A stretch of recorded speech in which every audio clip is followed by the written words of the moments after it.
Groove 93 WMPZ. Hello, everybody. This is Caring for the Community, and it is Black History Month. And I have brought the fellas back on the conversation, on the call. We talked about Unapologetically Dope. That was 7 months ago. We had a deep dive in conversation about leadership and community and the role of the brother of Black men, the kings. I went from saying, hey, fellas, to all of a sudden the last 7 months, y'all notice y'all become kings, my brothers. And it's just because if I could do a little bit of motivation to y'all every day, I hope I can do that when we talk. So I'm just going to recap a little bit before I ask you guys a question. So last time we were on a call, I said, fellas, can y'all give me one word to describe how you're feeling? This is when the George Floyd situation had just happened. Breonna Taylor had just happened. COVID-19 had just kicked off maybe 3 months because we thought we were going to be out the house by that time, right? Since then, we have a new president and new vice first lady. We have seen craziness at the Capitol. We have seen protests, more and more protests, vaccines, new vaccines. We've lost 2 amazing men in our community, Black strong men in the community. And vaccines have been dispersed a little bit in Chattanooga. So I asked you guys to give me one word to describe how you were feeling 7 months ago. Chris Sands said he felt hopeful. Dr. Banks said he felt hopeful. Eric Foster said tired, but not in a physical sense. Ken Jones said excited. Moise Baptiste said balanced. Also, Montreal said angry.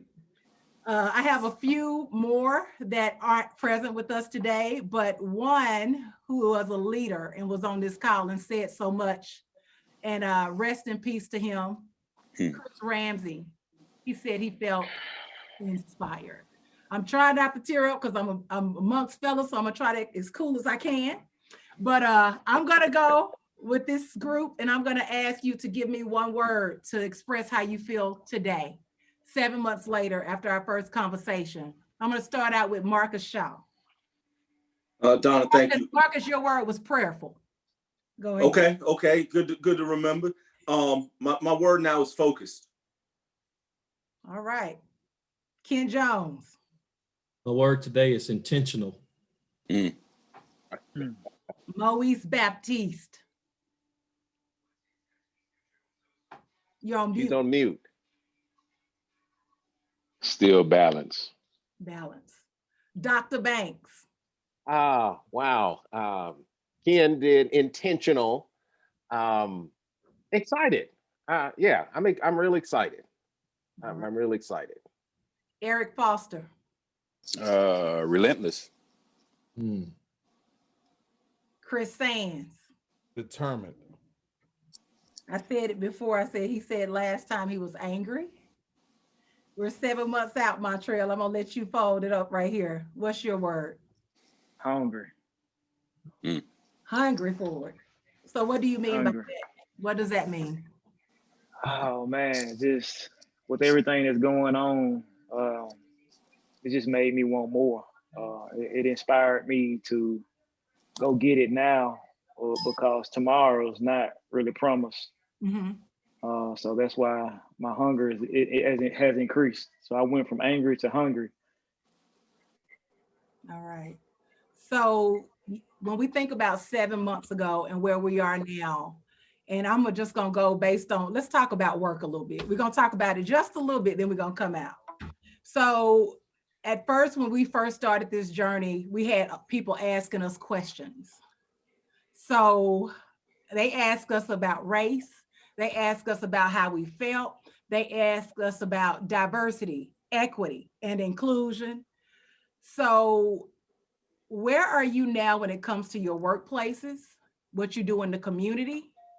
And have people followed up with what they've asked? Are we still having these conversations? Are people still, I'll take Ken's word, was it intentional? Yes. All right, Ken, I'll let you answer that. Yeah, so I think at that time, I knew we had to take advantage of the opportunity to make sure that the word of the Black community was heard. And that's why I was excited at that time.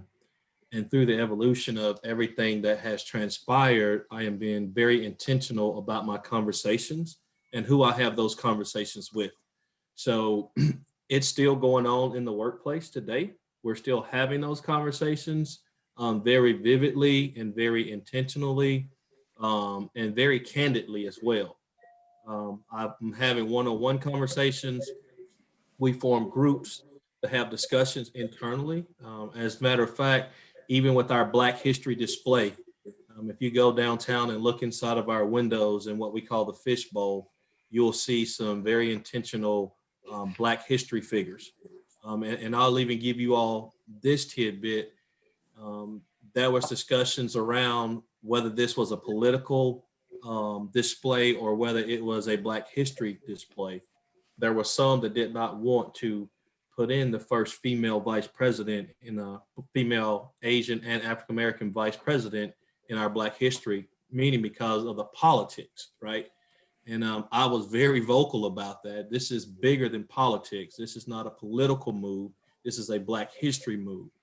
She has made history, and she's a part of our Black history. And not only that, but she's also an inspiration for Black women.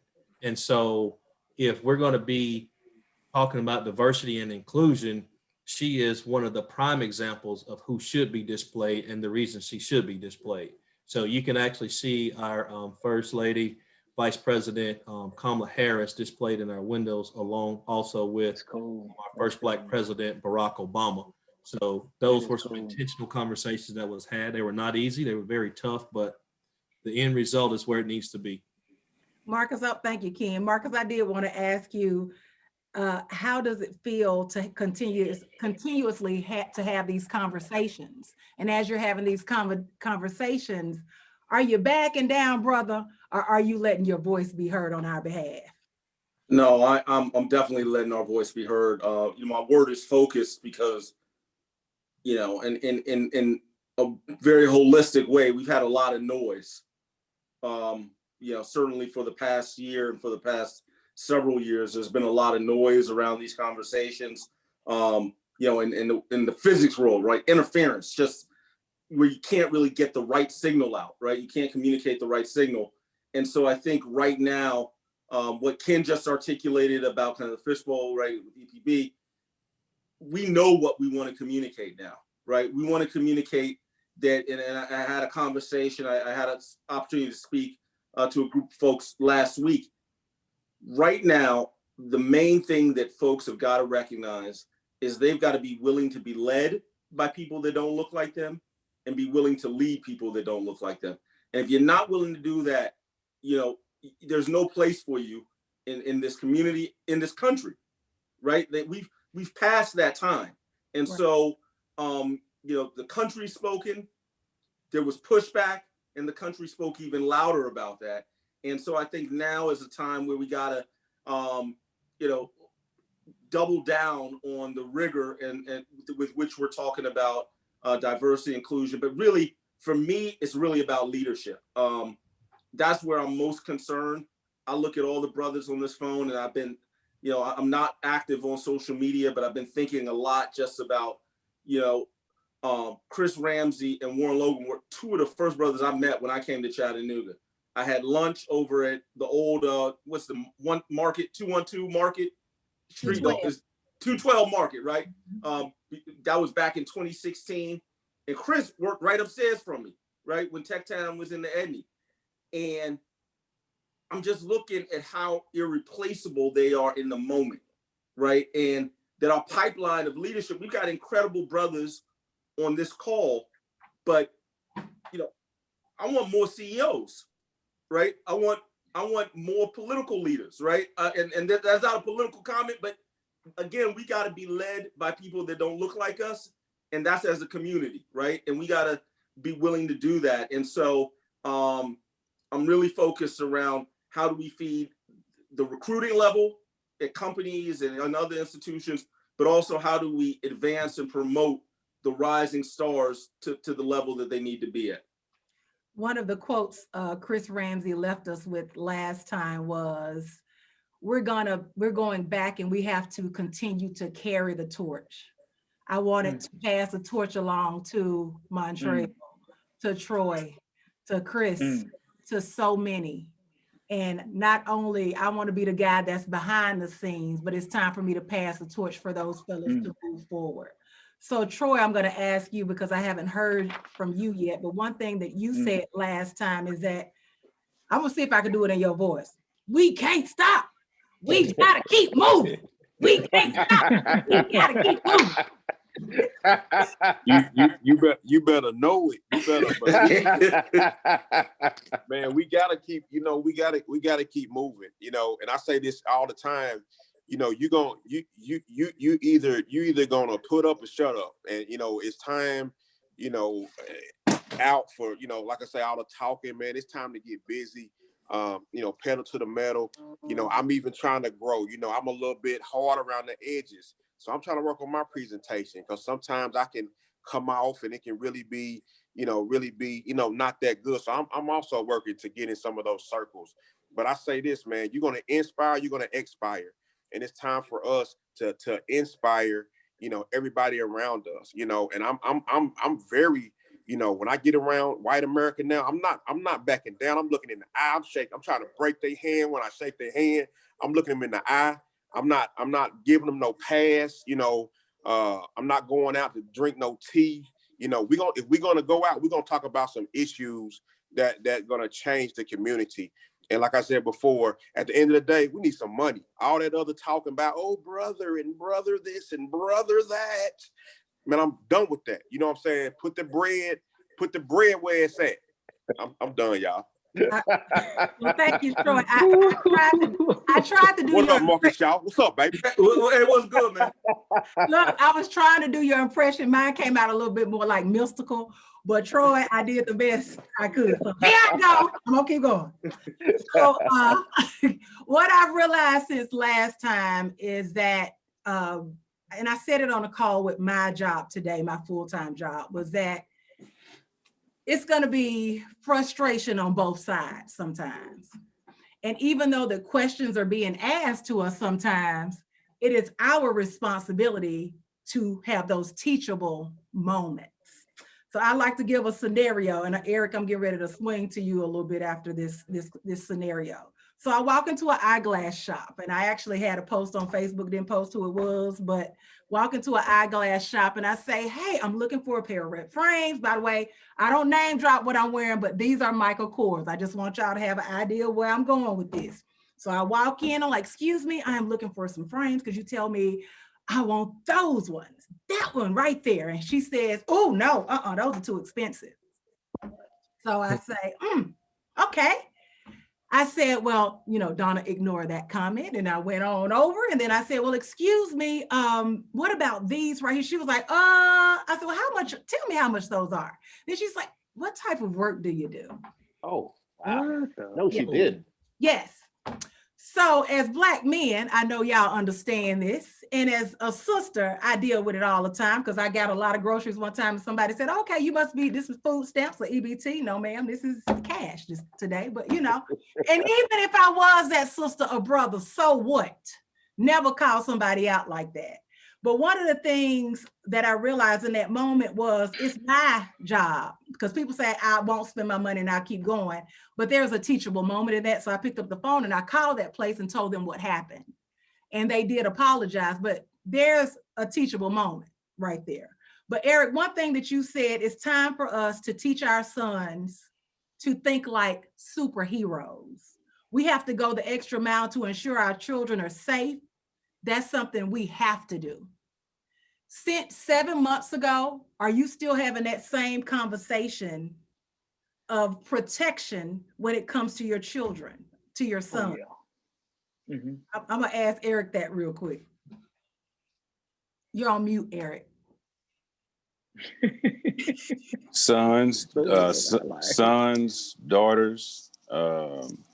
Yeah, you never stop teaching that, but we also going to have to start teaching about, self-worth. You're going to have to study the enemy. Not that I want to call them the enemy, but I mean, it is what it is. We're always going to have to go the extra mile,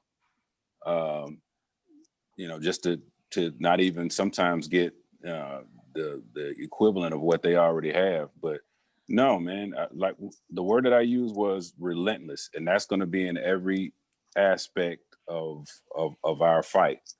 I'm a big history guy, so we're not going to be able to move forward unless you start going back and looking and see what we had to come through, not just for trying to get balance for the future, but also to know what we come from. Man, we are a tough people. We have achieved so much with so little. Yeah. It's imperative that we teach our kids, what's going on economically, socially, in every aspect of our existence. We need to start, protect. Just like the time I lost it. I may have gone overboard, but I couldn't stand it when that coach said something about Stacey Abrams. Yeah. You got to call that out, man. Yes. I don't You care. can go overboard. I don't care what. I mean, I wanted to drop some F-bombs. I'm not gonna lie, and I think I may have called them the BITCH word, but hey, you stepped out. I wouldn't have said that if you wouldn't have been out of line. So it's time for us to start stepping up and not worrying about the consequences for calling out, protecting our queens, protecting our children, protecting our brothers. If a brother is in need, I mean, we've got to start coming to the defense and calling some things out. Then we need to start being able to, share information so that we can protect ourselves. Eric, I want to apologize because when we used to be on the air, Eric used to try to give me these history lessons, and I'm just gonna tell you, I didn't want to hear them. If y'all know somebody, if y'all ever want to know some Black history, Eric Foster, he used to have these tools, and I guess because I was oblivious. Life was good. I went to a mixed school. All was well.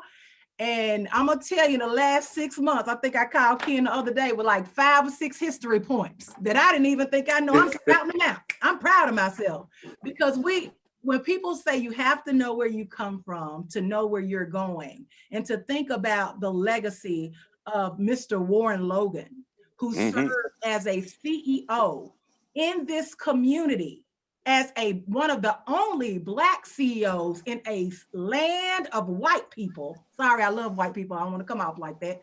But in a sea of no diversity in this community, can you imagine what he carried on his shoulders, the weight of that? Does anybody want to chime in on that alone? I'm sure that was a huge task. I'm sure that was a huge task that he had to, because looking at that and knowing that, I got to play it. I got to play this role, and I gotta play it well. And I think that's why it's so important to really be surrounded with good men, because I'm sure, out there in front of everybody, I gotta do what I need to do. But I'm sure after that, I think, probably need the encouragement. So I'm sure it was tough. And I think that's why it's so important to have brothers in your life to just keep reminding you that, hey, you got this, I believe in you, you got it. Right. And that reminds me of something you said too, Dr. Banks. You said that you want to tell your sons to know their identity. Eric mentioned that a little bit earlier. Oh, yeah. But can you imagine Mr. Warren Logan knowing his identity and learning that through the process of how many years where he held that position at the Urban League? That's right. That's right. Yeah, when you know your identity, you deal with hatred in a total different way. When you don't know your identity, you really react to those things. But when you know who you are, you can really put things in perspective. Did you brothers see One Night in Miami? Yes. Oh yeah. Not yet. That's on my watch list. It was, oh man, Beautiful. it's exactly what we're talking about. To be on that level, to be able, because they could do whatever they wanted to do, but they still were put in that box and having to fight. And Malcolm had the intellect. He just said, you guys should be weapons. A lot of those guys didn't want to be weapons. Right. And he says, but you should be a weapon. And every brother in this forum should be a weapon in some form, whether it's education, whether it's teaching about financing, economics. We should be weapons because the fight is not over. One thing I would, go ahead, Don, I'm sorry. I did want to say this, and this is just a point that I've learned. There are very few of us that are in the seats that you guys are in. It's very few of us that are out there. And I hope somebody's listening or watching and hear me say this clear. When we get these seats barely, we got to stop pointing fingers at people about not doing the right thing and doing them wrong. We got to cheer people on when they are in the positions that they are, because they're doing the best that they can. And when people leave a legacy like Mr. Warren Logan, you look back and say, now there's a loss, but you don't realize that when they're here because we're too busy criticizing.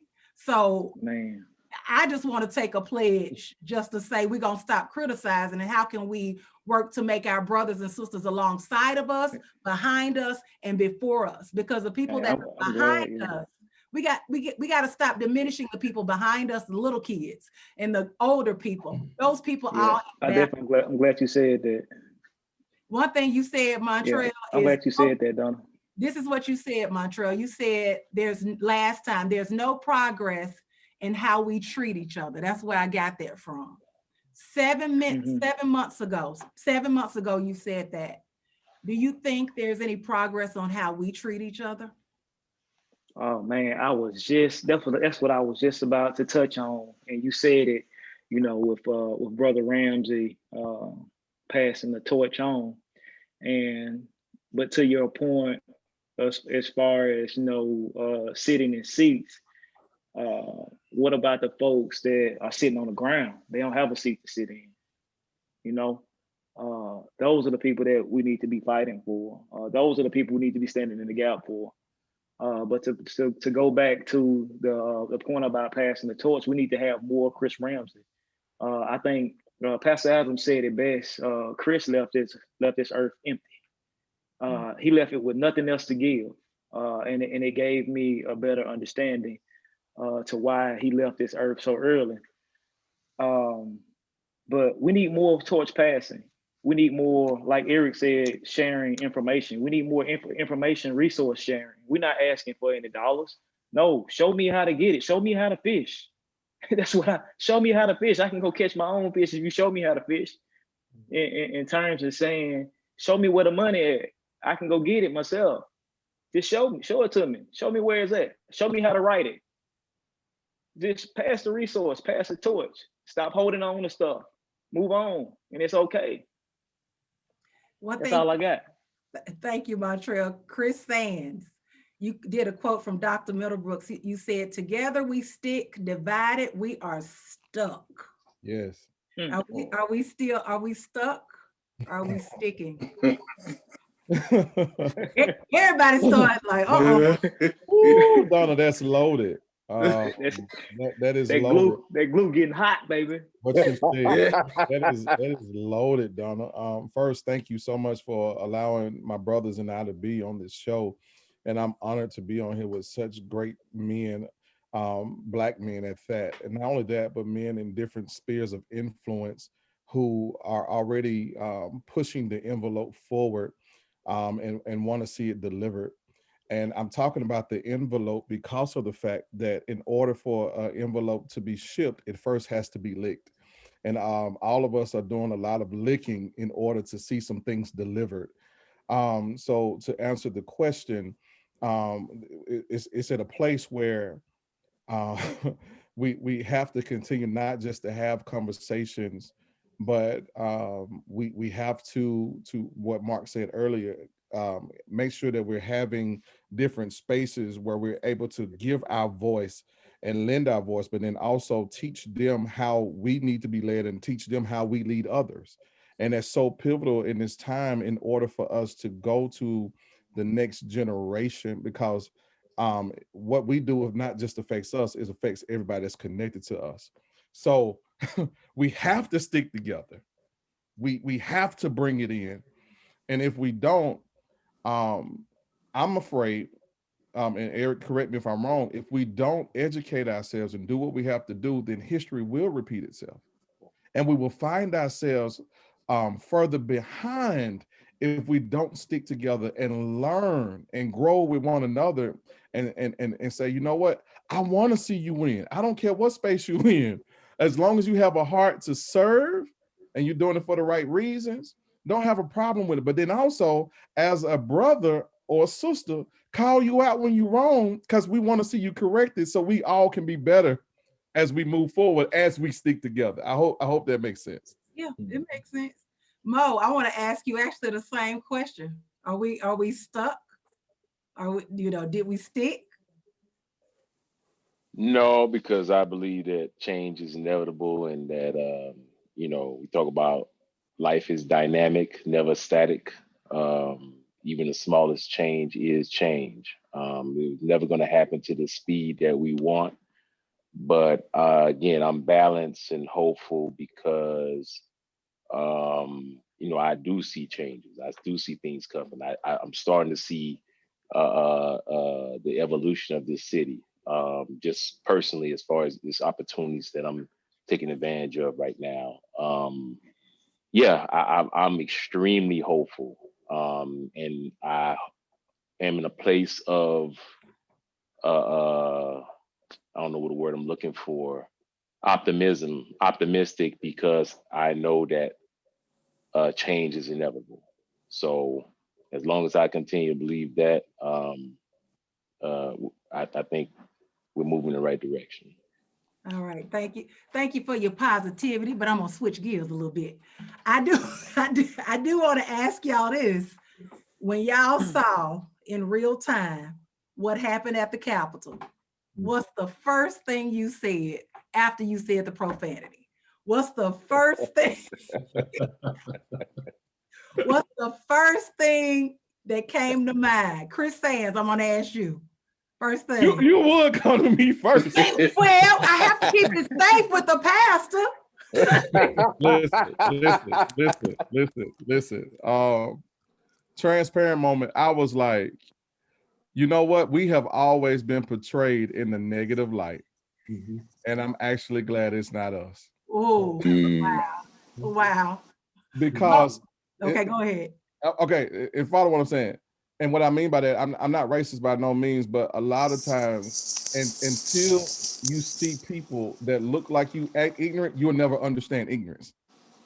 If that makes sense. Right. You know what I'm saying? So for me, I was like, you know what? I'm glad now you get what we've been saying for all these years. Now you get how we feel. And we continue to feel sometimes in these spaces because of the fact that if that would have been us, that wouldn't have been what transpired. People wouldn't have went home. We'll be dead. We'll be, you know what I'm saying? And all this other stuff. And it was crazy for me.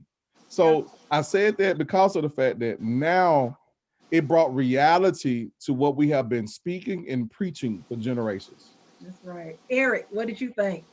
Without the profanity. Oh man, it was gonna be so colorful. Honestly, I just said, look at these privileged fools. In the book White Fragility, they don't know how privileged they are to even do this, because they've never been told no. They've never been checked. They've never been, you know what I mean?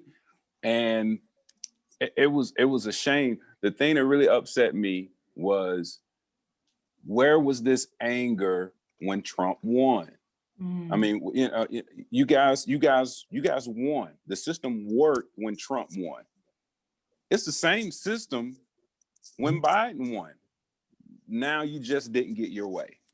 So now you're throwing this huge temper tantrum. And it was actually kind of fun to watch, just to see them go ham. But at the same time, you were still kind of like, there it is. We would have been shot the first moment, you know, and the thing that really upset was that it happened from the inside out. If you get what I'm saying. Right. Mhm. Ken, That's what was good. thank you, Eric. Ken? Yes, ma'am. Yeah, for me, I was angry.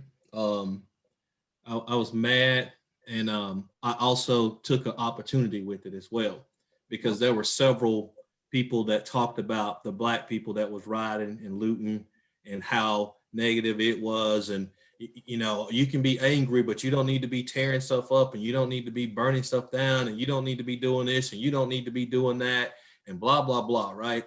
But when it became somebody that looked like them doing it, then it was justified at that point. You know, well, I can understand their point. So I'm like, what do you mean you can understand their point?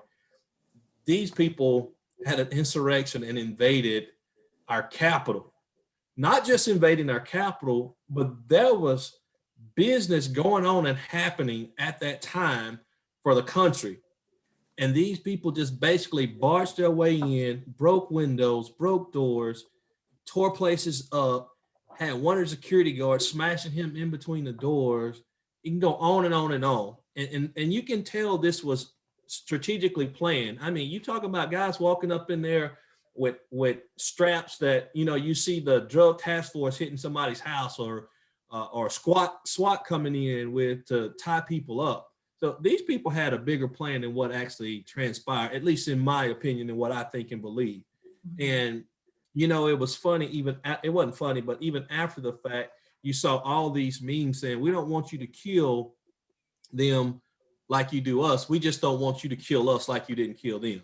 Right. You know, and that speaks volume, you know, because just to Eric's point a minute ago, if that had been Blacks doing that, I guarantee you'd have been a lot of bullets flying and people dead and the whole 9 yards. But because it wasn't Blacks doing it, and it was whites doing it, it was like, well, y'all got to stop. You know, can you not do this? Can you please go back outside?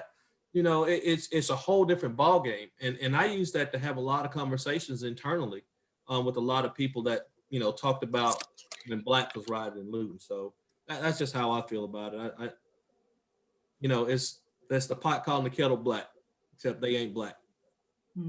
One of the quotes you used last time is that as Black people, we feel easily disposable. Mm-hmm. You still feel the same? Oh, absolutely. I mean, it's proof, right? I mean, it goes back to what we just said. Let that have been a group of Black people. How many of them would have been dead? We'd have been counting countless of deaths, you know. So again, we're disposable. If that was a ton of white people, all of them went back home. And then after the fact, they tried to go arrest them.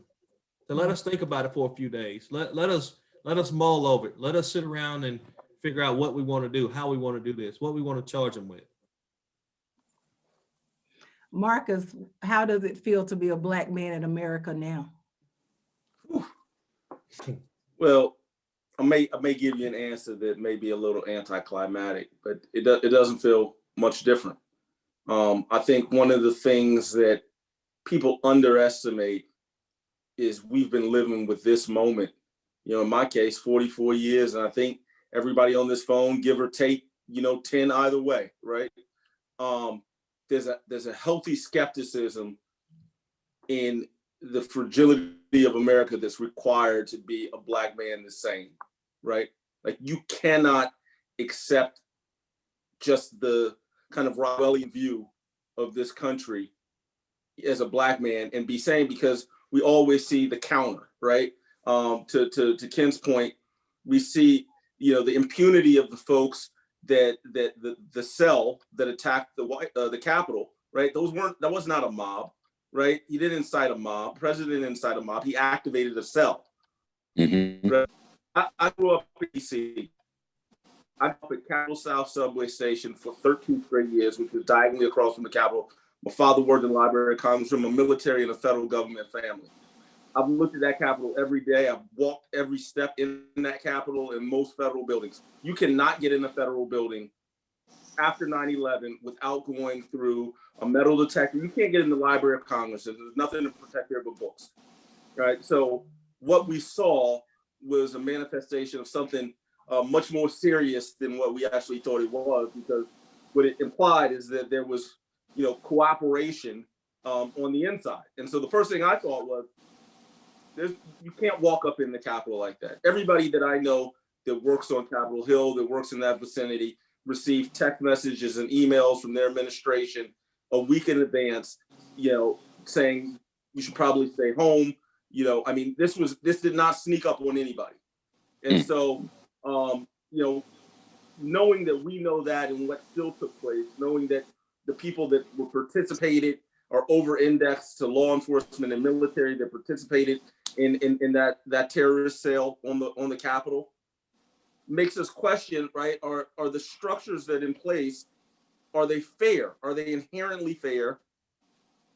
And what keeps coming back is a resounding no.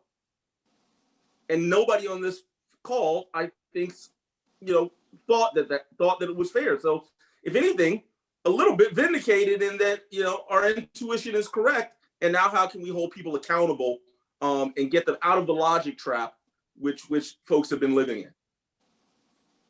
Thank you, Marcus. Dr. Banks. So one of the quotes that Chris Ramsey left us with was, we need to commit to men. We need to not focus on the emotional side of things. We need to move forward. So I ask you, how do we commit to men and how do we move forward? Well, Donna, you having this platform here, dialogue, I think that is a start. We got to talk. We got to have candid conversation. I have two boys in my life, 2 sons, and we got to have some candid conversations. So I think that is one commitment, is to set up dialogue and time. We got to talk. We got to really talk. And really moving forward, I think as all of these men shared, we got to keep going. We have to refuse to allow anything to stop us. We have to keep moving. We got to keep moving forward, and we got to keep pressing that envelope. We got to keep pressing that envelope. Thank you. I don't want to take a lot of your time. I know we're going up on an hour, but I do want to ask each of you this. What commitment have you made to move forward as a Black man? What have you learned from either Chris Ramsey or Mr. Logan? And how are you able to pass that? So I want you guys to at least, you can talk a minute each, that's fine. But just, I want to make sure that I'm good stewards of your time. Again, the question is, what did you learn for either Mr. Logan or Chris Ramsey? What torch are you going to carry? And how are you going to move forward? What is your personal commitment? So I'm going to go ahead, Dr. Banks. That's perfect. All right. I definitely think from Warren Logan, he wore his position well. He was excellent. So I like that about him. That is what I'm going to take. He represented his position well. And I think for Chris, man, he gave his heart. I would hear him on Saturday morning with Chi Chi, man, just really, guys, this is where you go get this resource. This is where you get this resource. And as someone said, he died empty. That is what I want in my life. That's what I have taken from these men, is don't reserve. Don't live in reserve. Definitely don't live in regret. Live every day intentional. And that's what I'm going to take out of their lives and really pour that into the people that I have an opportunity with my sons, as well as the position I'm in, is really helping, be intentional, live life with no regrets. Thank you, Dr. Banks. Troy. Hey, Chris is one of the first, like when I first got to UTC, Chris was like my dorm director. Such a positive Black African-American male, so happy, kept a good attitude. And I think what I'm going to take away from him is he dealt with issues really good, kept his head, and did a lot of stuff with laughter. And that's the thing that I think, me personally, I'm going to always audit myself. One thing that I do very well, I do a lot, is I look at myself and see I can get better. You know, and me and Chris Sands in Montreal, we have an open door policy. If I'm wrong, you check me. You feel me? Don't let me be out here doing something or against my brother or something like that. If I'm wrong, then you check me. So I think that what I'm going to take away, man, is being a better position of me. But also, man, I'm going to take in. I won't, you know, if I'm out of pocket, if y'all see me and y'all see me do something wrong, or even if it's a bad look, I need y'all to pull me aside and get me right together. Because I think we have to begin to do that. And I think with Chris and Warren, it's no way that they got to that level without critiquing themselves on a weekly or a daily basis. So my thing is to critique myself and to open up the floor for critique from my friends and people I have a relationship with, to be open and honest. Hey, Troy, you're missing it, and we need you to get this correct. And you know, like anybody on this call, you know, hey, you see something that's not right, man, holler at me, check me, because you ain't a friend of mine if you see me do something wrong and you don't say nothing about it. I don't respect that. Thank you, Troy. Chris, what is your commitment to this community? What did you learn from the two legends that we just lost? And how do you move forward? You know, I've had the privilege, the opportunity to be poured in by both of them in some shape, form, or capacity in my life. And as I was at Mr. Logan's funeral, I was sitting there thinking about, thank you for your pour. And how do I pour into those that I've come in contact with because of what him and Chris have done for personally for me. For instance, the reason I said I'm determined when you asked what's the one word that we are, is because both of them were determined in their work. They were determined to be men of God. They were determined to be fathers. They were determined to be, you know what I'm saying, husbands. They were determined to see our community better with education, with resources, and just economic mobility and things of that nature. They were dedicated, the health aspect. So for me, I want to be determined to deposit as much as I possibly can to not just the community, but to be a great husband, father, all of that, just like they were for me. Determined. Thank you, Chris. Mo. I'm gonna continue on what my brother Troy Rogers had been talking about, but also something that Chris Ramsey told me. He was at the chat prep football practice one time, looking through the fence, and he was just looking at me. He wasn't looking at the kids; he was looking at me. And then he just called me over and said, "Yo, Mo, I see you. Keep doing what you're doing." And also in continuation with what Troy said about the economics and promoting economics freedom. That's what stands out to me, and as relates to, again, go back to Chris Ramsey, just, you know, pillar of the community, huge dent left in the community and big shoes to fill. But I'm just encouraged by his words to say keep going. Thank you. Marcus Shaw. Yeah, I thought about this one a lot. I think, you know, it's different for both. I think for Chris Ramsey, and this may be one different than other people think, but I was really moved by his entrepreneurial spirit.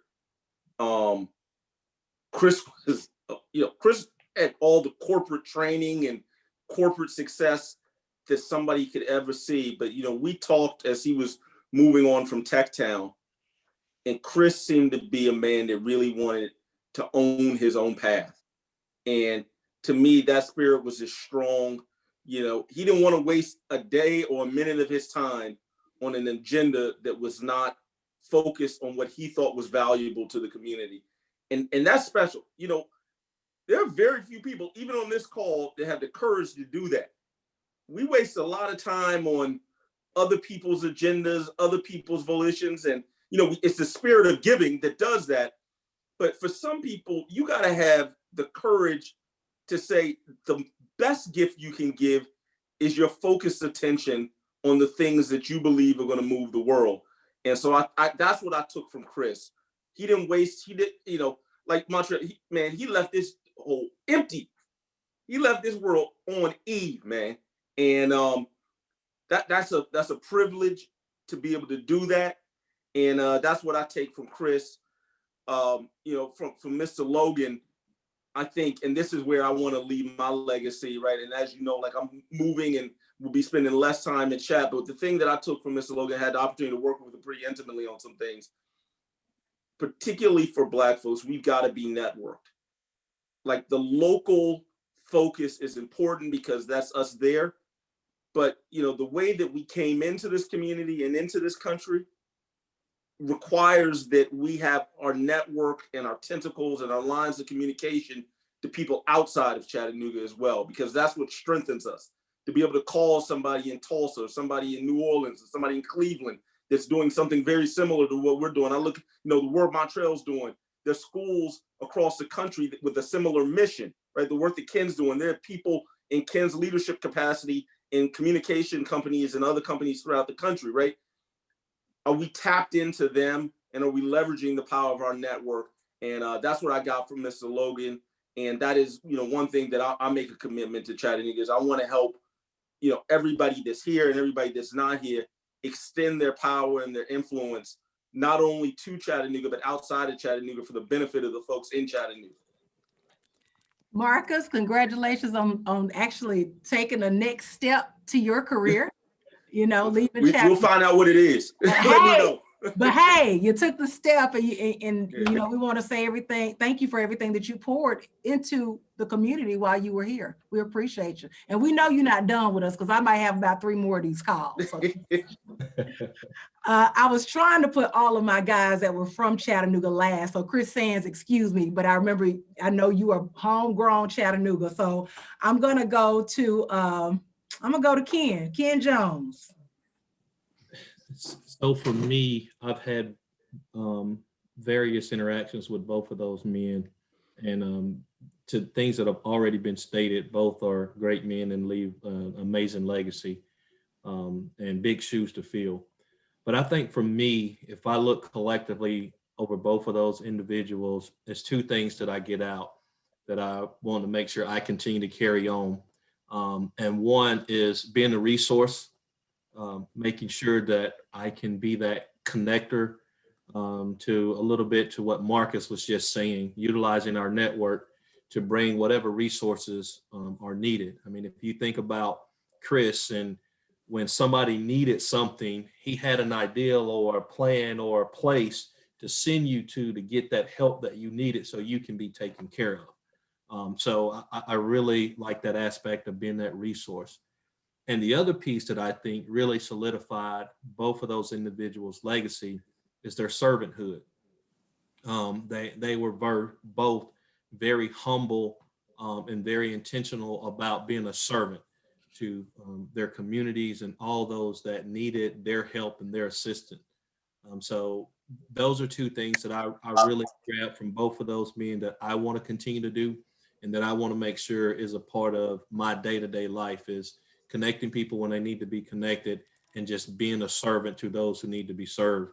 And that also includes pouring into the next generation, building that pipeline of the next leaders and helping them understand and navigate through the waters, and being prepared to stand on the battlefield and fight the fight. You know, Donna always tell me that I have the wrong person name when I quote this, but if we say, she know what I'm about to say, but if not us, then who? If not now, then when? So it's us. We're up, guys, and it's our time, and the time is now. And so we have to be those next individuals to step up. So thank you, Ken. Montreal. What's up? Man, you know what? I was hoping I was gonna get that insurrection question. But I didn't get that question. Man, I was gonna play tell the club up thugs. Man, I swear I was, because that's what I was playing when I seen that White House getting towed up.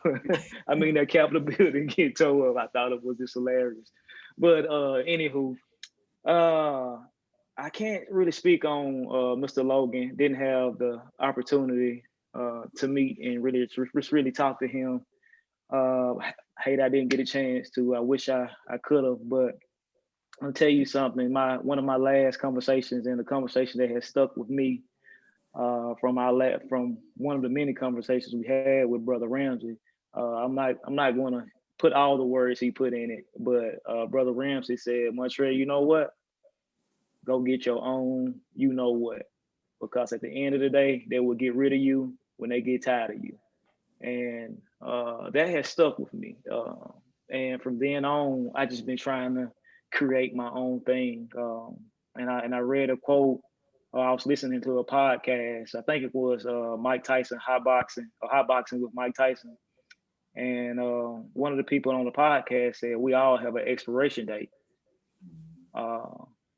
What are you going to do with the time that you have?"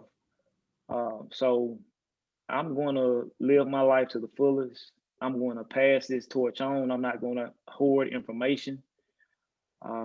And I'm just going to grow my own, just like Brother Ramsey did. And Marcus, man, he hit the nail on the head when he was talking about it. That's what he was always about. And that's what he instilled and left with Chris, Troy, Ladarius, and myself, is to create your own. Because at the end of the day, at any moment's notice, they will get rid of you. They will let you go and walk you out that door.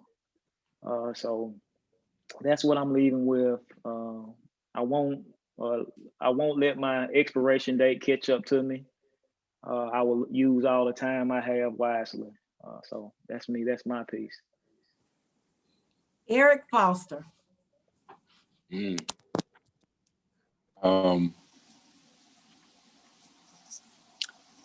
I want to remember Brother Logan. We had a number of meetings where I was trying to put some things together with bringing some people from Atlanta to do some things. And he, what I'm going to take from him is he said, and of course I lived up the street from him growing up. So he called me by my government name. He said, Errol, make sure that all of your I's are dotted and all your T's are crossed before you move forward with any type of venture. And I could tell that he took those glasses off and he put them on his table, and he was talking to the little kid that lived up the street. He told me to learn as much as I could and make sure that you was covered and take care of family. So I would take that away from him. From Chris, as much as he jugged at you, as much as he laughed, as loud as he laughed, to the outside person, they would not know how brilliant this dude was. And his heart was, he had to have at least 15 of them because Chris was everywhere. And it made me look at myself to see where I was coming up short. Yeah, we give Donna, we do our stuff on the air, but Chris was always, he was in the infantry. Chris was on the ground. I was always, hey, if you need something, holler at me. That's, I'm the communications guy. We can get it out on the air so we can get people there. Chris did that too.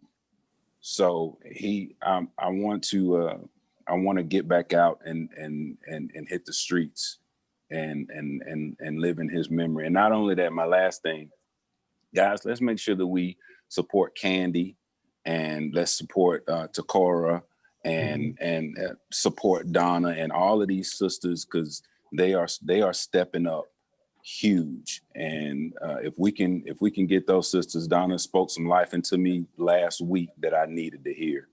And let's allow ourselves to be broken, and for them to come and tell us, like Troy said, check us.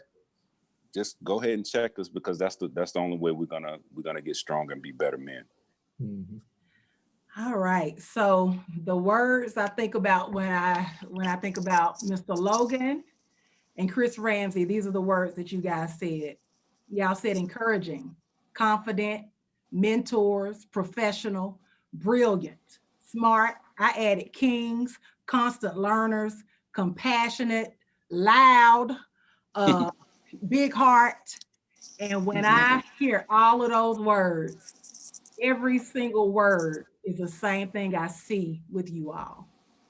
Every single word. And I'm going to get off quick because I don't want to cry. You guys have poured into me and so many people in this community in your own wheelhouse, the way you do it. And I know it's not an easy road. I have seen that. But if y'all need anything, I see you guys make it happen instead of waiting on people now. So keep opening doors, keep reaching back. Most importantly, my new saying, and I think Ken and Eric have heard me say this, we thank people in the front, we pull the people from the back, but it's so many people that are lateral that need us. Continue to reach out to the people that are your ages, because we got to connect them as well. And I just want to say, brothers, job well done thus far. And the legacy continues with Mr. Logan and Chris Ramsey. And I'm just so proud of you and thankful for all of y'all. That's all I got. So. Nice. I'm gonna say Appreciate you, Donna Elle. Thank you. Appreciate you. Yeah. Thank you, Don. Thank Thank you you so much. Thank you. Thank you so much. Donna, thank you for bringing us together. Bringing us together and putting this together. You know, you gave all of us a lot of accolades, but it's a lot that you do in the community. It's a lot that you do for people. I can guarantee you, every man on this call, you have done something for them, and even for myself. And for that, we are eternally grateful and appreciative of you. And so we also encourage you to keep doing what you're doing, keep having a tough conversation, keep bringing people together, and all the power to you, sister. Very much so. No doubt, no All doubt. right, Kings, we out. Bye. Devastating Bye, y'all. diva, no doubt. I'm gonna go cry by myself. I'll see y'all later. She's your queen to be. You crazy. Hey, go take you a stack of ones and slam it on that counter.